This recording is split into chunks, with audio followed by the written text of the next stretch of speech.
Hi, welcome to Cooking with ABN. My name is Ashley Beal and I'm a registered dietitian. Today we are going to be making a summer quiche. For my quiche today, I'm going to be taking advantage of some summer veggies. For your quiche, you can either follow along or go with some other mix-ins. That could be a nice combination. So for today, I'm going to be using 2 medium-sized zucchinis, some canned corn. You can use fresh corn, but I find that canned or frozen is usually a little bit easier. If you're using frozen corn today, make sure you thaw it out for a few minutes before putting it in the quiche. I'll also be using 1 tomato that I had left over from a previous recipe and an onion for some flavor. The best part about making quiche is you can really tailor it to your own preferences. So if you don't like any of the veggies I'm using today or would prefer to go with a different theme, that's also great. There are many different combinations that go well together and you can use this same format to make those. My other ingredients for today are going to be 4 eggs. I'm gonna start out with 4 today and see if that is enough. It really just depends on the volume of the veggies that you're using. So we'll start with 4, but make sure to have extra on hand just in case. And then the star of the show is our pie crusts. I get pre-made pie crusts because it just makes my life a little bit easier. Usually you can find them in the freezer department of your grocery store, and they almost always come in a pack of 2.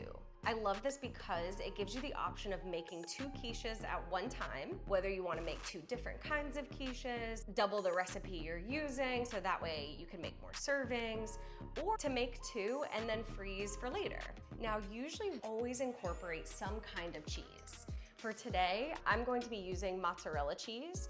I just find that the flavor of mozzarella goes really well with some summer veggies, but you can also substitute this out for any kind of shredded cheese, sometimes even a stronger flavor cheese like goat cheese or feta cheese works really well with quiches too. Now, just for some added flavor, I'm going to be mixing in some minced garlic. If I haven't said this already, this is my go-to garlic for any recipe that I'm making, so that way I can skip the step of having to mince each individual clove. It lasts a really long time, and then you can just kind of scoop it into whatever recipe you're using.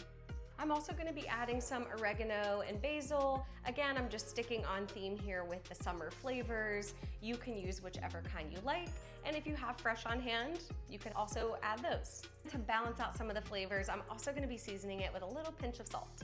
The last ingredient today, and kind of my secret weapon, is a little bit of milk. Whenever you are baking a quiche, we're gonna start it on a lower temperature so that way it can bake for longer without drying out. And adding in a liquid like milk actually helps to prevent our quiche from drying out. So we're just gonna add a little splash of that into our egg mixture. If you don't have any milk on hand, you could also use water. Now for equipment today, we are gonna need a small to medium mixing bowl for our eggs, and a whisk or a fork, a cutting board and a knife to chop some of our veggies depending on which veggies you're using. If you are using any kind of canned vegetables like I am today, you will also need a can opener. And lastly, but totally optional, is a mandolin slicer. For my zucchini, I'm gonna want them to be sliced into thin slices. And sometimes with recipes like this, using a mandolin slicer can actually make that much easier. So if you have one of these, we will be using that today. Now, if you're wondering what we're gonna bake our quiche in, the frozen pie crusts have an added bonus, where they're usually gonna be in some kind of disposable pan, which means 1 less dish I have to wash. Now, before we get started, let's preheat our oven to 350 degrees. If you've seen my other videos, you know that I like to preheat the oven before I get started, so that way when we're ready to use the oven is also ready for us. Now, one of my favorite parts about cooking quiche is that you basically prepare your ingredients and dump it all into the pie crust. We are gonna first start with preparing our vegetables. For my corn, it's simple. I'm gonna rinse off the top, and then using a can opener, slowly work my way around and opening the can. For canned vegetables in a liquid of their own, I will go ahead and rinse it out. And then I will rinse it off with some cold water once or twice, which also helps to decrease the amount of sodium in the dish that we're cooking. Fill it up with water, give it a little shake, and rinse it out. Okay, now we'll set this aside Next, I am going to chop my tomato and my onion. I will link 2 of my videos below that go through a more detailed process on how I like to cut these. So for today, I'm just going to go ahead and dice them up. Another trick to this that I probably would do if I didn't have a leftover tomato is to just get a can of diced tomatoes. With those, I would do the same thing I did with the corn. I will pour out some of the liquid, rinse it with a little bit of water, and then set it aside. There we go. Next, I'm gonna chop my onion.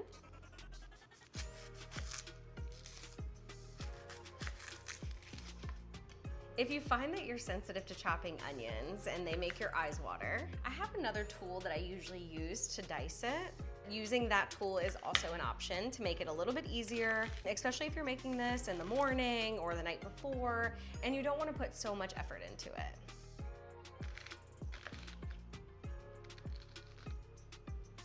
Okay, I have my onions and tomatoes. To make some room on the cutting board for my zucchini, I'm gonna go ahead and add these veggies into my pie crust. First, I like to start with a layer of cheese at the bottom.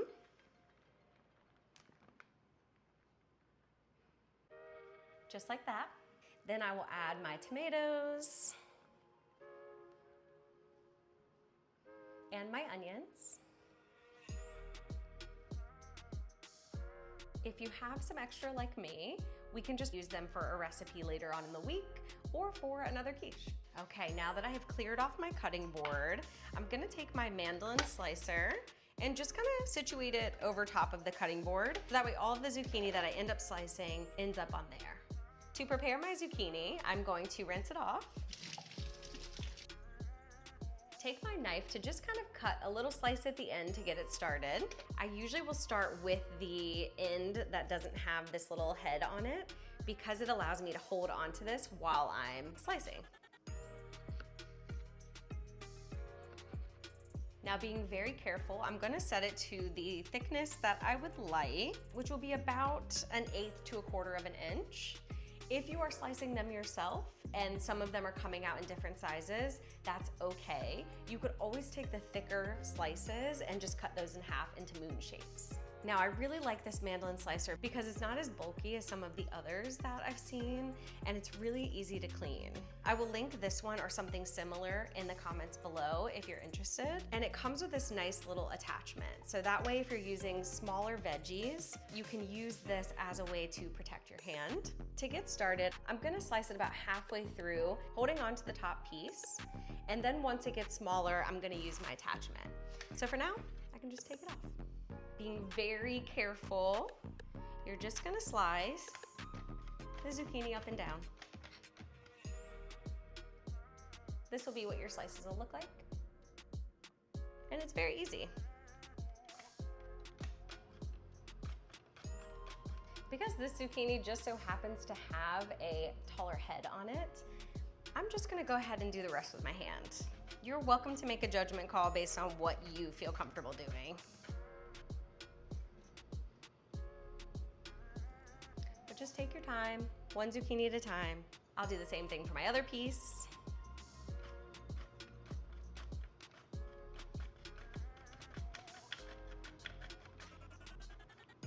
You may have some slices that try to get away.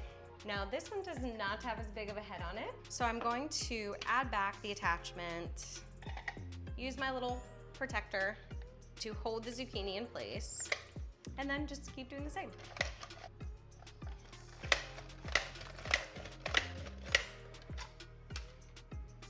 Not bad. Okay, we're done with this for today. And now I have my zucchini pieces, which then I'll just go ahead and layer on top of the other veggies. You can use as much or as little as you want, just keeping in mind that we want to leave some room for the corn and the egg. So I'm going to use about this much. Last, but certainly not least, our corn. And I'm just going to gently sprinkle it on top. Being very careful for the lid of the can because it will be sharp. I think that looks great. Okay, now for the egg. Like I said before, I'm gonna start with 4 eggs. Crack them all into my mixing bowl.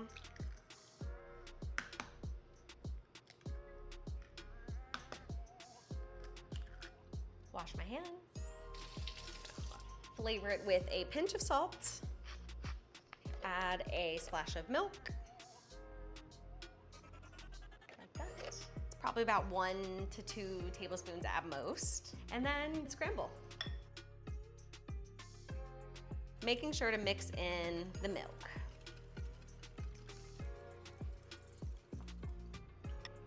Now that my egg mixture is well mixed together, I'm then going to season it with some of our garlic and seasonings. For my garlic, I'm just gonna do about 2 teaspoons of garlic, but it really just depends on how much you like garlic. And then I'm gonna do about a teaspoon of dried basil, like that, and a teaspoon of oregano.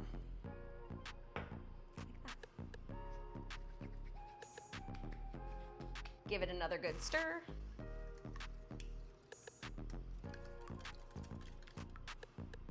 And then once it is well seasoned, we will just pour it over top of our veggies.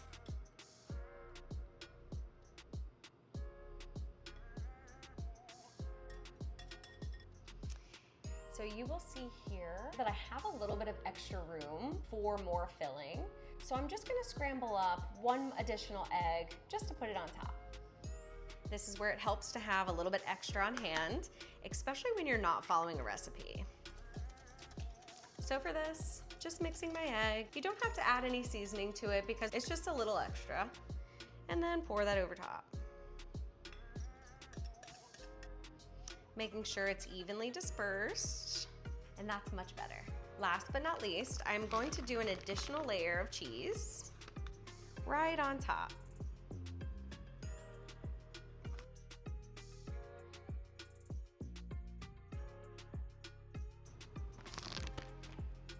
Just like that. If you want to add additional seasonings on top or some more salt and pepper, you're welcome to do that. Otherwise, it is all set for the oven.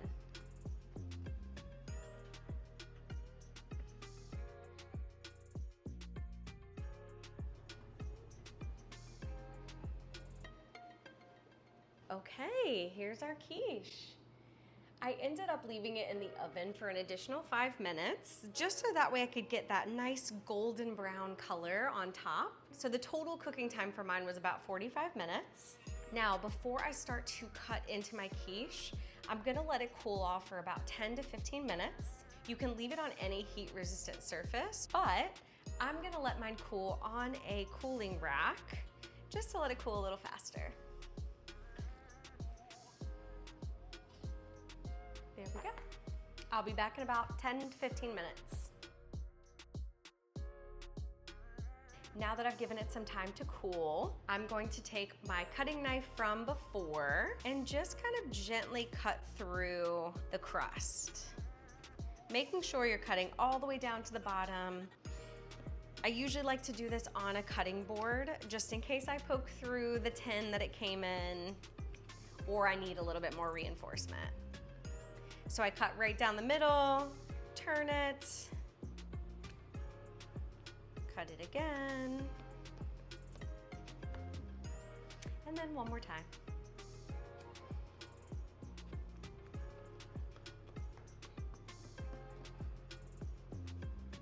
Now grabbing a serving plate and a fork, and you can kind of scoop in right below the crust and bring it to your plate. It's okay if the crust comes apart, it probably will. And there you have it, summertime quiche. Now for the best part. Get some of that crust from behind.